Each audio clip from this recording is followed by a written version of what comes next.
सुप्रभात। कक्षा 11 की हिंदी अनिवार्य की इस कक्षा में ग्रुप से जुड़े हुए सभी बच्चों का हार्दिक स्वागत है। बेटा, पिछले वीडियो में हम रामनरेश त्रिपाठी का पद संख्या 3 पढ़ चुके हैं।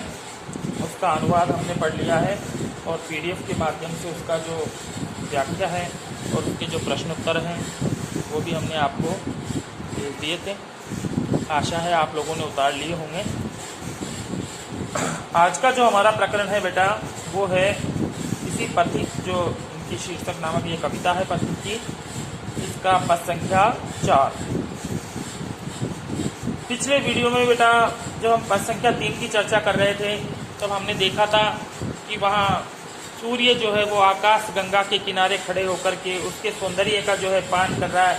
यानी इस प्रकृति में जो है बेटा वो प्रेम भरी घटनाएं, प्रेम जो है लीलाएं जो है वहाँ चल रही हैं। उसी क्रम को जारी रखते हुए सॉरी, ये आगे का पद है बेटा, देखेंगे हम। वन उपवन गिरिशान कुंज में मेघ बरस पड़ते हैं, मेरा आत्म प्रलय होता है, नयन नीर झड़ते हैं।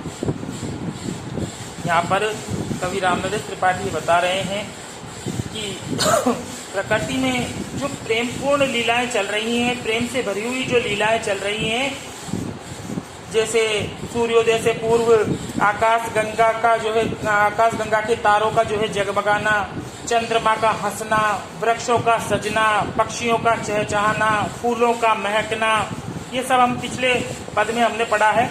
ये सब जो है ये प्रेम भरी घटनाएं हैं।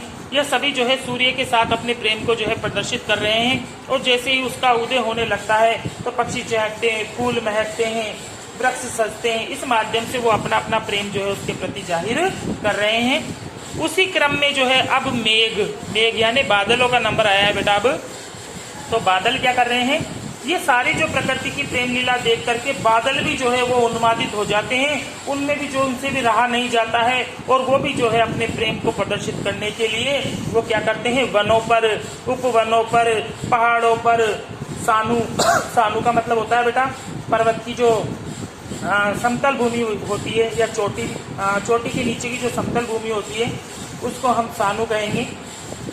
तो ये जो बादल हैं ये भी अपने प्रेमोन्माद को जो है प्रकट करने के लिए वनों पर, उपवनों पर, पहाड़ों पर, पर्वतीय समतल भूमि पर और धरती पर, कुंजों पर, इन सब पर जो है ये भी जो है बरस पड़ते हैं। बादल यानी वर्षा करके जो है अपने प्रेम को प्रदर्शित करते हैं। अब कवि जो पथिक है यहाँ, वो पथिक भी जो है वो भी कह रहा है कि अब मुझसे भी नहीं रहा जाता। ये सारा परिदृश्य देकर के जो है उसका भी जो है प्रेम उमड़ पड़ता है और वो कह रहा है कि इस प्रेम लीला के दृश्य को देख करके मैं भी जो है भाव विभोर हो गया हूँ। मेरा आत्म प्रलय होता है, यानी मेरे आत्मा में भी जो है प्रलय मच गया, अंदर उसमें भी तूफान उठ गया और नयन नीर झड़ते हैं। और भाव विभोर हो जाने के कारण उसकी जो आंखें हैं उसमें से जो है अश्रु प्रवाहित होने लगते हैं, अश्रु धारा बहने लगती है। आगे देखेंगे। पड़ो लहर तट तृण तरुगिरी, नभ किरण जलद पर प्यारी। अपनी जो प्रिया है जिसे वो बार बार हर पद में संबोधित कर रहा है, उसे वो संबोधित करते हुए कह रहा है कि हे प्रिय, प्रकृति के इस मधुर वातावरण में चारों ओर देखो एक प्रेम कहानी चल रही है। इसे यदि तुम पढ़ना चाहती हो तो देखो तुम कहाँ कहाँ पढ़ सकते हो। पढ़ो लहर यानी तुम समुद्र की लहरों को देखो,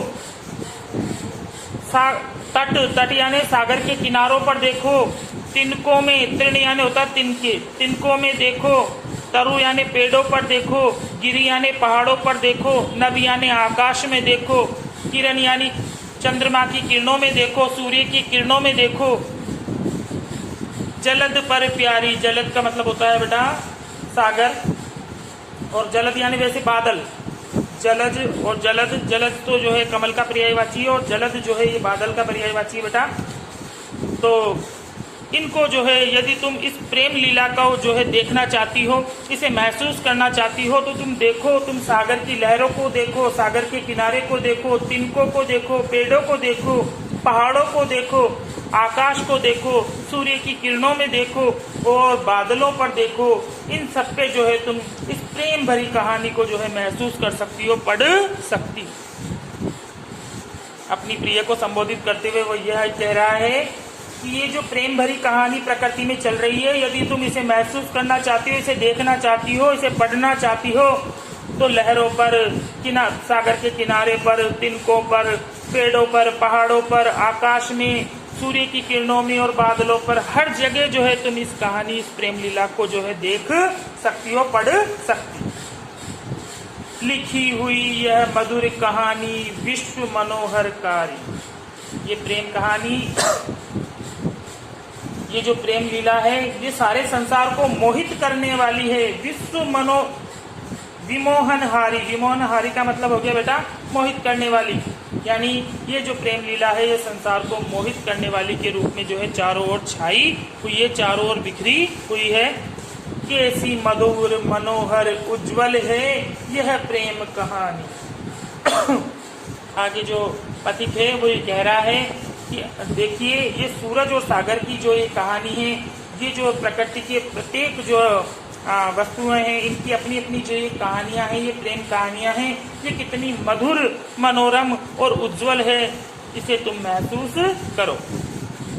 जी में है अक्षर बन इसके, बनू विश्व की बानी। आगे जो है कवि वो अपनी जो है इच्छा प्रकट कर रहा है, वो ये कह रहा है कि मेरा ऐसा मन करता है, या इन सबको परिदृश्यों को देख करके मेरा ये मन हो रहा है कि मैं जो है इस सारी प्रेम कहानी को अपने शब्दों में व्यक्त करूं और उस प्रेम पूर्ण वाणी को जो है सारा संसार सुने। कोई भी कवि है वो अपनी रचना करता है बेटा, तो उसकी रचना को जब आने वाले लोग जो है वो पढ़ते हैं तो वो वाणी जो है वो विश्व भर में प्रसिद्ध हो जाती है, वो फैल जाती है।